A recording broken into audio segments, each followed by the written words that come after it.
దేవునికి స్తోత్రం కలుగునుగాక. మీ అందరికీ నా హృదయపూర్వకమైనటువంటి ధన్యవాదాలు తెలియజేస్తూ ఉన్నాను.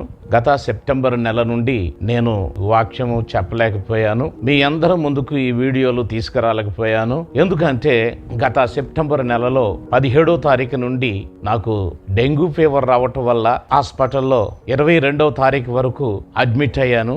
10,000కు ప్లేట్లెట్లు పడిపోవడం జరిగింది. దీనివల్ల కోమాకి వెళ్ళే పరిస్థితి వస్తుందని, లేక బ్రతుకుతాడో లేదోనని హాస్పిటల్లో ఉన్నటువంటి ఆ డాక్టర్లు చెప్పారు. ఎందుకంటే మరి డెంగ్యూ ఫీవర్ వల్ల 10,000కు అంటే తక్కువగా ప్లేట్లెట్లు పడిపోవడం జరిగిందని టెస్టుల్లో తేలింది. కానీ అన్నిటికంటే ప్రాముఖ్యమైనటువంటిది ఏమిటి అంటే మా ప్రియ సంఘస్థులు కన్నీటి ప్రార్థన, వందలాది మంది దైవజనులు ప్రార్థన, లక్షలాది మంది నాకు తెలిసిన క్రైస్తవుల ప్రార్థన ఈ రోజున నన్ను సజీవంగా ఉంచింది. అంటే ఆయన ఉచితమైన కృపని ఎంతోమంది దైవజనులు నా కొరకు, నా ఆరోగ్యం కొరకు ప్రార్థించారు. డాక్టర్లు అయితే చెప్పారు కోమాకి వెళ్ళిపోయే పరిస్థితిలో ఉన్నాడు, లేదా ఇదిగో ఆయన బ్రతుకుతాడో లేదో నమ్మకం లేదని మా సంఘస్థులతోనూ మా కుటుంబకులతోనూ మరి వారు తెలియజేసినప్పుడు వారు ఎంతో దుఃఖాన్ని చూశారు. కానీ మా సంఘం అయితే కన్నీటి ప్రార్థన చేసింది. ఇందుకు దేవునికి స్తోత్రం. అలాగే నా కొరకు ప్రార్థన చేసిన మరి ప్రతి దైవజనుడుకు, క్రైస్తవులకు, సంఘస్థులకు హృదయపూర్వకమైన ధన్యవాదాలు తెలియజేస్తూ ఉన్నాను. దేవుని వాగ్దానం నెరవేరింది. నేను ఒక మాటను బైబిల్ గ్రంథంలో నుండి తెలియజేస్తాను. చూడండి, కీర్తనల గ్రంథము మరి ఒక చక్కని మాట ఉంది. 91వ కీర్తనలో అద్భుతమైనటువంటి మాటలు మనకి కనపడతాయి. చూడండి, 91వ కీర్తన మరి 14వ వచనం నేను చదువుతున్నాను.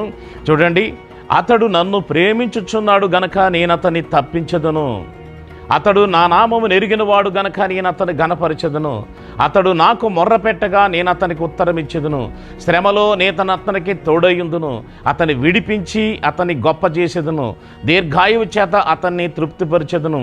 నా రక్షణ అతనికి చూపించెదను. దేవునికి స్తోత్రం కలుగునుగాక. మరి ఈ రోజున సజీవుడైనటువంటి దేవుడు నన్ను సజీవంగా ఉంచాను. నా రక్షణకర్త అయినటువంటి దేవుడు నన్ను రక్షించి ఆరోగ్యవంతునిగా తీర్చాడు. గత సెప్టెంబర్ నెల నుండి ఇదే మొదటిసారిగా మరొకసారి మీ ముందుకు వస్తున్నాను. నా గురించి, నా పరిచర్య గురించి తప్పగా ప్రార్థిస్తారని నేను కోరుచూ ఉన్నాను. చూడండి, ఇక్కడ ఉన్నటువంటి మాట అతడు నన్ను ప్రేమించుచున్నాడు కనుక నేను అతను తప్పించదు. నిజమే, నన్నైతే కోమా నుంచి తప్పించాడు, డెంగ్యూ ఫీవర్ నుంచి తప్పించాడు, మరణం నుండి తప్పించాడు. ఇంతగా తప్పించినటువంటి దేవుడు ఆయనకి నేను ఏమివ్వగలను అంటే, నేను బ్రతుకున్నంత కాలం నా జీవితాంతము కూడా ఆయనకి సేవ చేసి ఆయన రక్షణ ప్రణాళికను, ఆయన రక్షణను నేను ప్రకటించదును. ఆయన చూపించే రక్షణను నేను ప్రకటించడం తప్ప, ఆయనను గణపరచడం తప్ప, ఆకాశ మహాకాశములు పట్టజాలని గొప్ప దేవుణ్ణి స్తుతించడం తప్ప నేనేమీ చేయలేను. ఆయన నామాన్ని నేను గణపరుస్తాను, ఆయన నామాన్ని నేను హెచ్చిస్తాను, ఆయన నామాన్ని నేను స్తుతిస్తాను. ఆయన రాకడికి అనేక ఆత్మలను ఆయన కొరకే సిద్ధపరుస్తాను. ఇదే నాకు ఇచ్చినటువంటి దర్శనం. ఆయన సేవ కొరకు అనేకల్ని సిద్ధపరిచే గొప్ప ధన్యత నాకు ఇచ్చాడు. నా గురించి ప్రార్థించండి నా ప్రియమైనటువంటి వారులారా.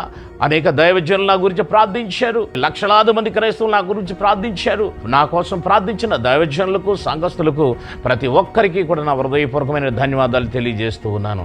దేవుడు ఈ మాటలను దీవించి ఆశీర్వదించునుగాక. నా కొరకు ప్రార్థించండి. దేవుడు మిమ్మల్ని సమృద్ధిగా దీవించునుగాక. ఆమేన్.